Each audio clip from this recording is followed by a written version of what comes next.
तो अब हम डिस्कस करेंगे इलेक्ट्रिक फ्लक्स के बारे में। देखो बेटा कि जैसे मान लो एक सरफेस आपने ले लिया, मान लो ये एक सीढ़ी पड़ी हुई, ये सरफेस ले लिया और आपने इसको इलेक्ट्रिक फील्ड में रख दिया। ये इलेक्ट्रिक, मेरी उंगलियों को मानना इलेक्ट्रिक फील्ड लाइंस जा रही हैं, ये इलेक्ट्रिक फील्ड लाइंस जा रही हैं, इस सरफेस को आपने इसमें रख दिया। 4 लाइंस पास हो रही हैं, तो मान लो कि इलेक्ट्रिक फ्लक्स 4 है।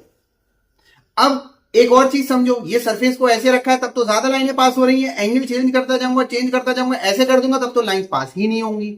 यानी कि ये सरफेस के एंगल पे भी डिपेंड करती हैं, यानी कि ये एरिया के एंगल पे भी डिपेंड करती हैं। यानी कि यहां पर एरिया वेक्टर क्वांटिटी, जो फिजिक्स में पढ़ रहे हैं वो चीज इसको समझ लेंगे कि area can also be taken as a vector quantity. तो 4 लाइन पास हो रही है, आप कह दो इलेक्ट्रिक फ्लक्स 4 है। अगर 2 लाइन पास हो रही है, आप कह दो इलेक्ट्रिक फ्लक्स 2 है। अब वही चीज हम यहाँ पे बहुत आसान शब्दों में समझते हैं कि ये दे रखा, मान लो इलेक्ट्रिक फील्ड ऐसे जा रही है, एरिया वेक्टर इधर है। याद रखना हमेशा area vector is always normal to the surface, surface के परपेंडिकुलर होता है। ये देखो, तो एरिया वेक्टर, सरफेस ऐसे रखा हुआ है, एरिया वेक्टर ऐसे रखा होता है, एरिया वेक्टर ऐसे होता है, ऐसे होता है, एरिया वेक्टर ऐसे होता है, नीचे को होता है, एरिया वेक्टर ऐसे होता है। तो सरफेस अभी ऐसे रखा हुआ है, तो एरिया वेक्टर इधर को, इलेक्ट्रिक फील्ड इधर को है, थीटा एंगल बन गया भाई साहब।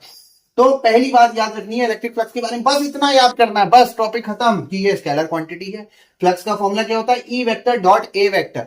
जिन्होंने 11th में डॉट प्रोडक्ट पढ़ा है वो पढ़ चुके हैं। ए डॉट बी का फॉर्मूला होता था ए बी कॉस थीटा, यानी कि फ्लक्स का फॉर्मूला होता है E A cos theta, where theta is the angle between electric field and area vector. अगर ये बेसिक सी चीज समझ में आ गई है तो बराबर में क्वेश्चन दे रखा है भाई, क्वेश्चन सॉल्व करो यही फॉर्मूला लगाते हुए और आंसर कमेंट्स में लिखो।